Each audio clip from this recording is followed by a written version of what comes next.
Hello ನಮಸ್ತೆ friends, ಹೇಗಿದ್ದೀರಾ ಎಲ್ಲರೂ? ಚೆನ್ನಾಗಿದ್ದೀರಾ ಅಂತ ಅಂದ್ಕೊಳ್ತೀನಿ. ನಾನು ಚೆನ್ನಾಗಿದ್ದೀನಿ. ನಾವಿವತ್ತು ವಿಡಿಯೋದಲ್ಲಿ ಪಾಯಸ ಮಾಡೋದು ಹೇಗೆ ಅಂತ ನೋಡೋಣ.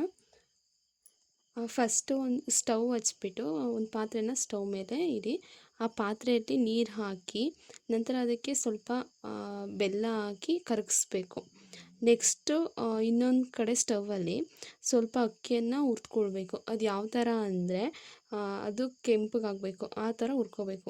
ನೆಕ್ಸ್ಟ್ ಅದಾದಮೇಲೆ ಅದನ್ನು ಸ್ವಲ್ಪ ಎತ್ತಿಟ್ಬಿಟ್ಟು ನೆಕ್ಸ್ಟ್ ಅದಕ್ಕೆ ಶಾವಿಗೆನ ಹಾಕಿ ಹುರ್ಕೋಬೇಕು. ಅದು ಯಾವ ಥರ ಅಂದರೆ ಅದು ಫುಲ್ ಕೆಂಪಾಗಬೇಕು, ಅಂದರೆ ತುಂಬ ಕೆಂಪಾಗಬಾರ್ದು, ಕೆಂಪು ಬಣ್ಣ ಬರೋ ತನಕ ಹುರ್ಕೋಬೇಕು. ನೆಕ್ಸ್ಟು ಅದು ಅಕ್ಕಿನ ಹುರಿದಿರ್ತೀವಲ್ವ, ಅದನ್ನು ಒಂದು 10 ಮಿನಿಟ್ಸು ನೀರಲ್ಲಿ ನೆನೆಸಿಡಬೇಕು. ಅಷ್ಟರಲ್ಲಿ ಸ್ವಲ್ಪ ತೆಂಗಿನಕಾಯಿ ತುರಿನ ತುರ್ಕೊಂಡು ಅದಕ್ಕೆ ಕಾಯಿ ತುರಿ ಮತ್ತು ಅಕ್ಕಿ, ಸ್ವಲ್ಪ ಏಲಕ್ಕಿ ಕಾಯಿ, ಒಂದು ನಾಲ್ಕು ಕಾಳು ಏಲಕ್ಕಿ ಕಾಯಿ ಹಾಕಿ ರುಬ್ಕೋಬೇಕು ಅದನ್ನು. ನೆಕ್ಸ್ಟ್ ಈ ಕಡೆ ಬೆಲ್ಲನ ಕರಗಿಸಿರ್ತೀವಲ್ವ, ಅದನ್ನು ಶೋಧಿಸ್ಕೋಬೇಕು, ಅಂದರೆ ಸೋಸ್ಕೋಬೇಕು ಬೇರೆ ಪಾತ್ರೆಗೆ.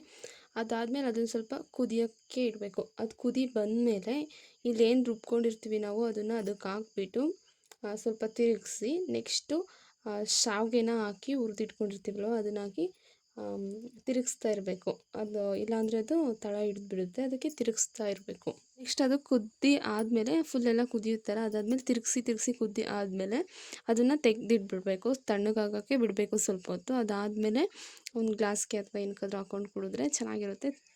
ನಾನು ಮಾಡಿದ ಪಾಯಸನೂ ಚೆನ್ನಾಗಿತ್ತು, ಟೇಸ್ಟ್ ಅದು ಚೆನ್ನಾಗಿತ್ತು. ಇಷ್ಟೇ ಇವತ್ತಿನ ವಿಡಿಯೋ. ನೀವು ಒಂದ್ಸಲ ಮನೇಲಿ ಟ್ರೈ ಮಾಡಿ ಫ್ರೆಂಡ್ಸ್, ಹೇಗಿತ್ತು ಅಂತ ಹೇಳಿ. Thank you for watching. Subscribe ಮಾಡ್ಕೊಳ್ಳಿ. ನೆಕ್ಸ್ಟ್ ವಿಡಿಯೋಲಿ ಸಿಗುವ. Thank you.